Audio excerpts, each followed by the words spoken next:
장교수의 내교육TV 라디오 산책. 오늘 주제는 감정을 바라보는 새로운 시선입니다. 감정이란 것만큼 우리 삶에 있어서 아주 중요하게 다가오는 것은 없죠. 그럼에도 불구하고 우리가 감정에 대한 많은 오해와 또 이해를 잘못하고 있는 것이 있는 것 같습니다.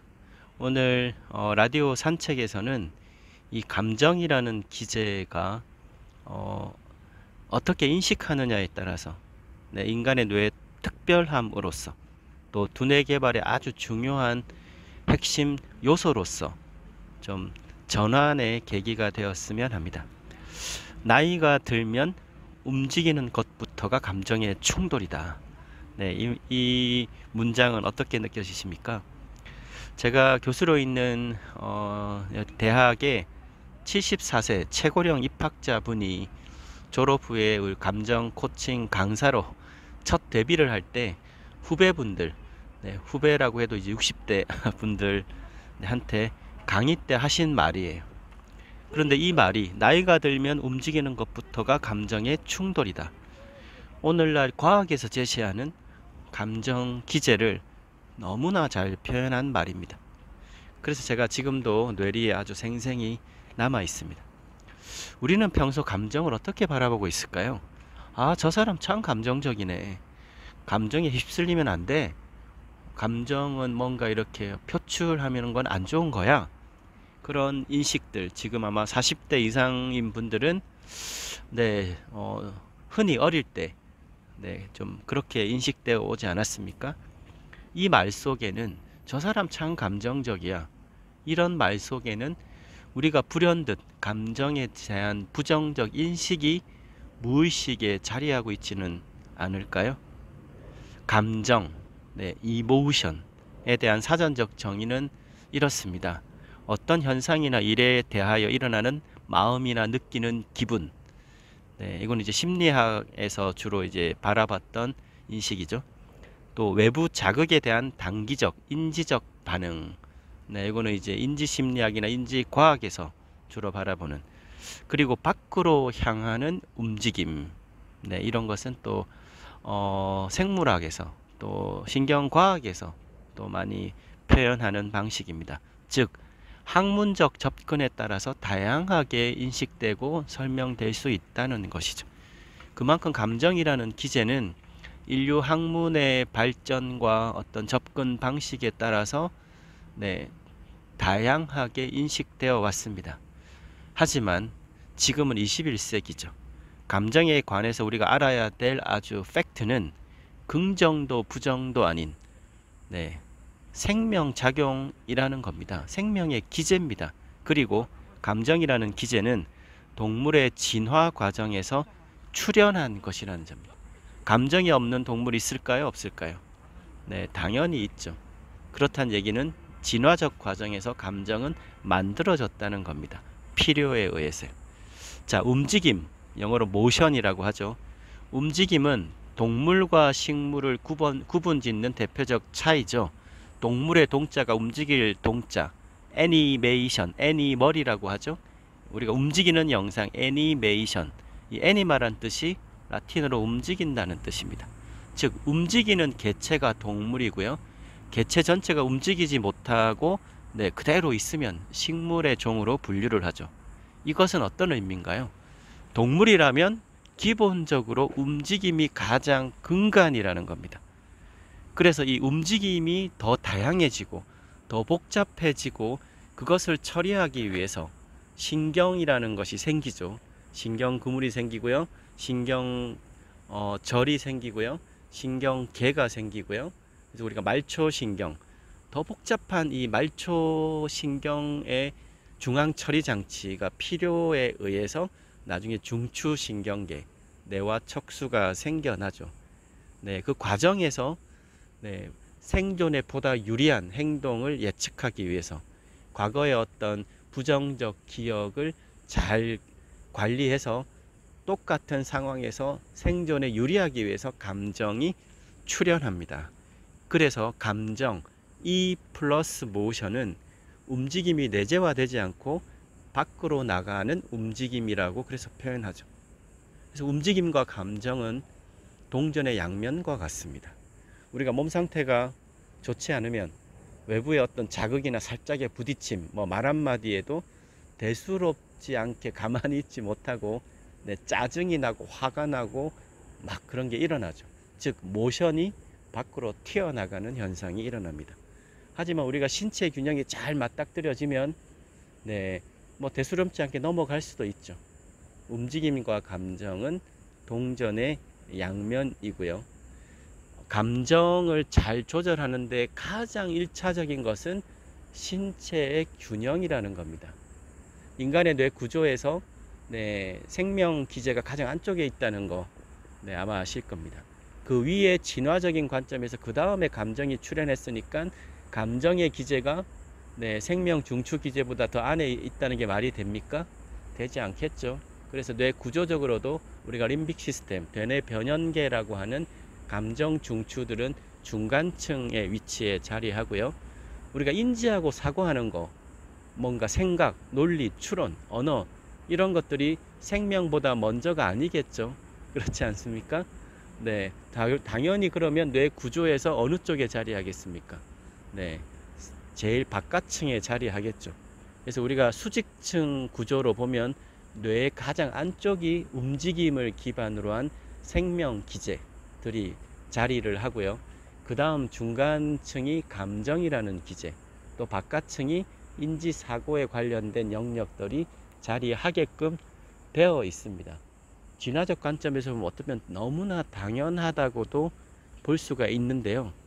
여기에서 주목할 것은 움직임이 먼저지 감정이 먼저가 아니라는 겁니다. 생각이 바깥쪽에 있지 감정이 안쪽에 있죠. 즉 생각 사고보다 감정이 먼저라는 거죠. 감정보다 움직임이 먼저라는 겁니다. 이게 어떤 의미인가요? 잘 사고를 하기 위해서는 감정에 대한 아주 균형이 맞아야 된다는 거고요. 좋은 감정 상태를 유지하려면 좋은 신체 상태를 가져야 된다는 것이죠. 감정 기제 중에서 우리가 아주 강한 감정, 생존과 직결되는 게 이제 공포 반응이 있겠죠. 공포라는 감정 기제가 저장된다는 의미는 아주 그 극한의 생존의 위협에 맞닥뜨린다는 것이니까 진화적 관점에서 이 공포에 대한 아주 부정적 기억은 별도로 저장하는 장소가 따로 있습니다. 그것이 척추동물에 있는 아미그달라라고 하는 편도라는 영역이죠. 그런데 재미난 실험을 과학자들이 했습니다. 편도를 제거한 쥐, 고양이를 만나면 어떻게 할까요? 고양이를 한 번도 못 본 쥐는 고양이를 보면 호기심일까요? 두려움일까요? 이런 극렬한 공포 기제는 유전적인으로 전달이 됩니다. 그런데 편도를 제거한 쥐를 고양이와 같이 두면 쥐는 더 이상 고양이를 두려워하지 않습니다. 막 다가가요. 그래서 호기심이 작동하는 거죠. 우리 그 어린아이들처럼. 어린아이들이 호기심이 작동하죠. 나이 든 사람이 호기심이 작동하지 않죠. 왜? 기억들이 축적이 많이 된다는 얘기는 더 이상 비슷한 상황에서 생각이 먼저 작동을 하지, 두려움이 먼저 작동을 하지, 호기심이 먼저 작동하지 않습니다. 진화의 관점에서 우리가 감정이라를 보는 게 그만큼 중요하다는 거죠. 이런 과학적인 사실이 밝혀졌음에도 불구하고 제가 이제 기업의 연수나 어떤 교육 분야 특강을 가면 가장 많이 듣는 질문 중에 하나가 감정 어떻게 조절할 수 있을까요? 이런 질문을 많이 들어요. 질문을 바꾸는 것이 필요합니다. 지금 나는 감정을 어떻게 바라보고 있습니까? 감정 관리의 그럼 시작은 뭘까요? 감정 그 자체가 아니라 몸에서 출발하는 것입니다. 자신의 몸을 우리가 낯선 타인처럼 대하는 게 많이 일상화되어 있죠. 그런데 감정 관리의 출발은 신체 균형이라고 했죠. 그래서 내 몸의 균형점을 되돌리는 것, 그리고 몸에 잃어버린 감각을 알아차리는 과정에서 그것이 확장이 되면 감정의 변화를 알아차릴 수 있습니다.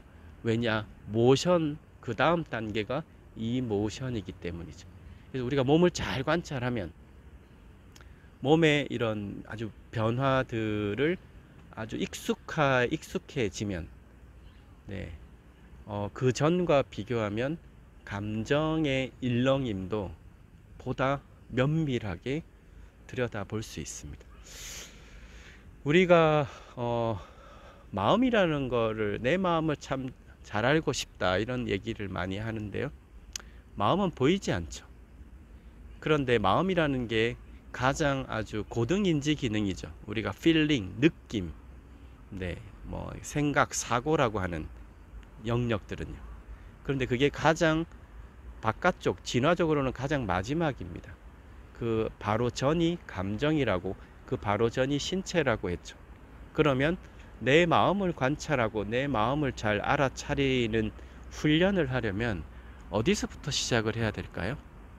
네, 내 교육에서 내체조 훈련을 가장 처음 제시하는 이유, 네, 몸에 대한 관찰이 먼저입니다. 내 몸의 균형을 만들어가는 것이 첫 번째이죠. 그 다음에 감정의 변화를 알아차리는 것, 그 다음이 바로 내 마음을 관찰하는 것이어야 된다는 겁니다. 그래서 우리가 성인이 되면 뇌 균형적인, 네, 성인 뇌가 이미 된 거죠. 그래서 이 관점에서 들여다봐야 되는 겁니다. 나의 생활 속에서 맞닥뜨리는 직무 스트레스, 집중의 어떤 지속도를 높이거나 업무를 몰입도 있게 하거나, 이런 모든 것도 결국은 나의 뇌 상태를 잘 유지하고 관리하느냐의 문제로 귀결된다는 겁니다. 즉, 인간의 뇌 구조상 감정이라는 기제에는 더 상위에 있는 이성적 사고에 직접적인 영향을 미치겠죠. 우리가 뇌과학 분야의 뭐 손가락에 꼽히는 석학이죠. 안토니오 다마지오 교수. 이 feeling, emotion, 정서와 느낌에 대한 아주 세계적인 석학이기도 하죠. 이분께서 이런 인간 정서에 대한 과학적 연구를 통해서 이렇게 보통 얘기를 하죠. 인간의 의사결정이란 건 감성에 의해서 크게 좌우된다. 우리가 판단하고 또 어떤 의사결정의 과정에서 정서라는 기제가 주도적으로 개입을 하고, 인간은 충분한 시간을 들여서 이성적이고 아주 합리적 결정을 하기보다는, 네, 그 사람이 갖고 있는 정서 상태에 많은 영향을 받는다. 네, 뭐 어쩌보면 당연한 뇌 진화적 발달 단계에서 드러나는 겁니다. 우리가 오늘날 그 경제학에서, 예전에 고전 경제학은 정의가 뭔가요? 가설은 이렇죠. 인간은 이성적이고 합리적인 동물이다 라는 가설을 세우고 이전 고전 경제학, 오늘날 경제학의 토대가 만들어지지 않았습니까? 그런데 지금은 뭐라고 얘기하죠? 네, 뭐 행동 경제학, 뭐 최근에는 신경 경제학. 인간은 이성적이고 합리적인 동물이라고 그렇게 가설을 세우고 오늘날 경제학 이론을 발전시킨 것이 문제가 있습니다. 과학적으로 당연히. 그래서 경제학 이론도 많이 변화하고 있죠. 네, 인간은 이성적이고 합리적인 선택을 지속적으로 할 수 있는 존재가 아니라는 겁니다. 네, 누구나 뇌를 가지고 있지만 뇌를 제대로 사용하는 사람은 많지 않죠. 21세기는 자기 개발의 시대인데요. 자기 역량 강화의 열쇠는 뇌과학에 대한 지식에 머무는 것이 아니라 인간의 뇌의 올바른 활용에 달려 있습니다. 감정 어떻게 바라보고 있습니까? 네, 오늘 장교수의 뇌교육 TV 라디오 산책에서는 감정을 바라보는 새로운 시선에 대해서 얘기 나누었습니다.